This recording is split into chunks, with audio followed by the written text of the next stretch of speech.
सभी को जय हिंद। आप सभी का स्वागत है आपके भरोसेमंद चैनल एसके जीके स्टडी पे। तो फ्रेंड्स, आज हम देखने वाले हैं एसएससी फेज 13 का जो एग्जाम चल रहा है उसका प्रश्न देखेंगे। सेकेंड शिफ्ट का आज हम प्रश्न देखेंगे। सभी प्रश्न ओरिजिनल है, कहीं से भी आलतू फालतू प्रश्न को नहीं लिया गया है। तो देखिए कि किस तरह से प्रश्न पूछा जा रहा है। तो चलिए बिना देर के आज का वीडियो स्टार्ट करते हैं। मिडनाइट चिल्ड्रंस उपन्यास किसके द्वारा लिखा गया है? तो इसका राइट आंसर आपको देना था सलमान रुश्दी। अगला प्रश्न देखते हैं, भारतीय संविधान का अनुच्छेद 17 किससे संबंधित है? तो इसका राइट आंसर आपको देना था अस्पृश्यता, जिसे हम इंग्लिश में बोलते हैं अनटचएबिलिटी। तो चलिए अगला प्रश्न देखते हैं, अनुच्छेद 14 किससे संबंधित है? तो इसका राइट आंसर आपको देना था राइट टू इक्वलिटी। ये आपके ऑप्शन में दिया हुआ था। हिंदी में क्या कहते हैं?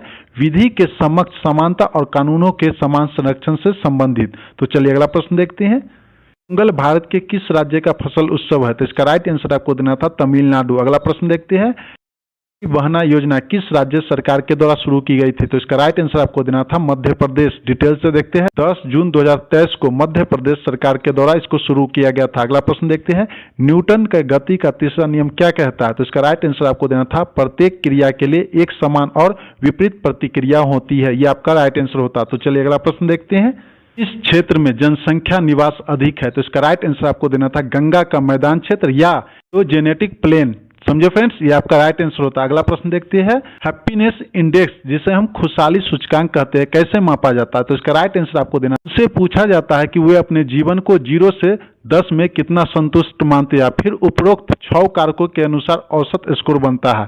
तो ये आपका राइट आंसर होता है। तो चलिए अगला प्रश्न देखते हैं, भारत में संघ और राज्यों के बीच अधिकारों का विभाजन किस अनुसूची में हुआ है? तो इसका राइट आंसर आपको देना था 7वीं अनुसूची। ये किस अनुच्छेद में आता है? अनुच्छेद 246। अगला प्रश्न देखते हैं, हाल ही में किसे नया मुख्य चुनाव आयुक्त बनाया गया है? तो इसका राइट आंसर आपको देना था ज्ञानेश कुमार। तो चलिए अगला प्रश्न देखते हैं, एक प्रश्न था, अमीबा भोजन को ग्रहण करने के लिए किस संरचना का उपयोग करता है? तो इसका राइट आंसर आपको देना था स्यूडोपोडिया। तो फ्रेंड्स, आगे बढ़ने से पहले वीडियो की क्वालिटी पसंद आ रहा है तो प्लीज एक लाइक कर दीजिए, और जो लोग चैनल पे नए हैं चैनल को सब्सक्राइब कर लीजिए, बेल आइकन की घंटी ऑन कर लीजिए ताकि वीडियो का नोटिफिकेशन सबसे पहले आप तक पहुंच सके। तो चलिए अगला प्रश्न देखते हैं, जीएसटी को लागू किया गया था, इसका मुख्य उद्देश्य क्या था?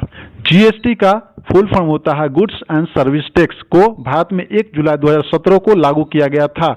इसका मुख्य उद्देश्य एक देश एक कर एक बाजार की नीति को लागू करना था। समझो फ्रेंड्स, ये आपका राइट आंसर होता। तो चलिए अगला प्रश्न देखते हैं, का मुख्य उद्देश्य क्या था, इसे क्यों बनाया गया था? तो इसका राइट आंसर आपको देना था विकासशील देशों के हितों की रक्षा, वैश्विक मंच पर विकसित देशों को दबाव को संतुलन करना, या आर्थिक सहयोग बढ़ावा, आपस में व्यापार, निवेश और वित्तीय साझेदारी को बढ़ावा देना। ये आपका राइट आंसर होता। समझे फ्रेंड्स।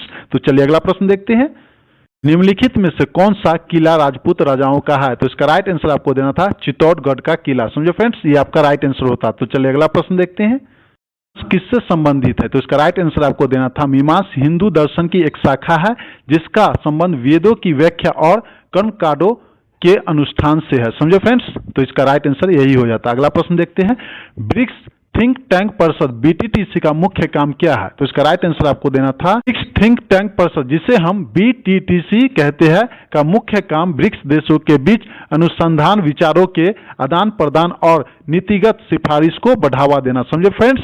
तो चलिए अगला प्रश्न देखते हैं, कोशिकाएं जीव अपना भोजन कैसे प्राप्त करती है? तो इसका राइट आंसर आपको देना था स्यूडोपोडिया। अगला प्रश्न देखते हैं, गंधार कला का संबंध किस धर्म से? तो इसका राइट आंसर आपको देना था बौद्ध धर्म। अगला प्रश्न देखते हैं, सफेद हाथियों का राज्य भारत के किस राज्य को कहा जाता है? तो इसका राइट आंसर क्या देना था? पहले एक बार सुन लीजिए, सफेद हाथियों का राज्य किसी भी राज्य को नहीं बोला जाता है। तो चलिए डिटेल से देख लेते हैं। भारत में कुछ जगहों पर जैसे त्रिपुरा, केरल, कर्नाटक, तमिलनाडु, आंध्र प्रदेश के कुछ हिस्सों में सफेद हाथी पाए जाते हैं, लेकिन किसी एक राज्य को सफेद हाथी का राज्य के रूप में नहीं कहा जाता है। तो जो आपके ये ऑप्शन में रहा होगा तमिलनाडु, कर्नाटक, केरल, तो देख लीजिए कौन था, उसमें आपको टिक मारना था। तो चलिए अगला प्रश्न देखते हैं, सफेद हाथी किस देश में पाए जाते हैं? तो इसका राइट आंसर आपको देना था थाईलैंड को सफेद हाथियों की भूमि के रूप में जाना जाता है। तो थाईलैंड आपका राइट आंसर होता है। अगला प्रश्न देखते हैं, क्षुद्र ग्रह किसके बने होते हैं? तो इसका राइट आंसर आपको देना था क्षुद्र ग्रह मुख्य रूप से चट्टान, धातु और धूल से बने होते हैं। समझे, ये आपका राइट आंसर होता। तो चलिए अगला प्रश्न देखते हैं, प्रश्न था एग्जामिनेशन का सही करेक्ट स्पेलिंग ढूंढ के बताना था। तो इसका राइट आंसर आपको देना था EXAMINATION। ये आपका राइट आंसर होता। अगला प्रश्न देखते हैं, टॉपिक का वन वर्ड सब्स्टिट्यूशन पूछ रहा था। तो इसका राइट आंसर आपको क्या देना था? तो इसका राइट आंसर आपको देना था one who is not sure about that existence या गॉड। समझे?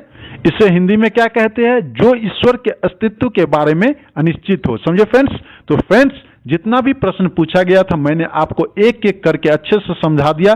सभी प्रश्न को ध्यानपूर्वक पढ़ लीजिए क्योंकि कुछ क्वेश्चंस को रिपीट करता है। फ्रेंड्स, जानकारी अच्छी लगी तो लाइक कर दे, कमेंट कर दे, और जो लोग चैनल पर नए हैं चैनल को सब्सक्राइब कर लीजिए, बेल आइकन घंटी ऑन कर लीजिए ताकि वीडियो का नोटिफिकेशन सबसे पहले आप तक पहुंच सके। तो चलिए मिलते हैं नेक्स्ट वीडियो में नए क्वेश्चंस के साथ। जय हिंद, जय भारत।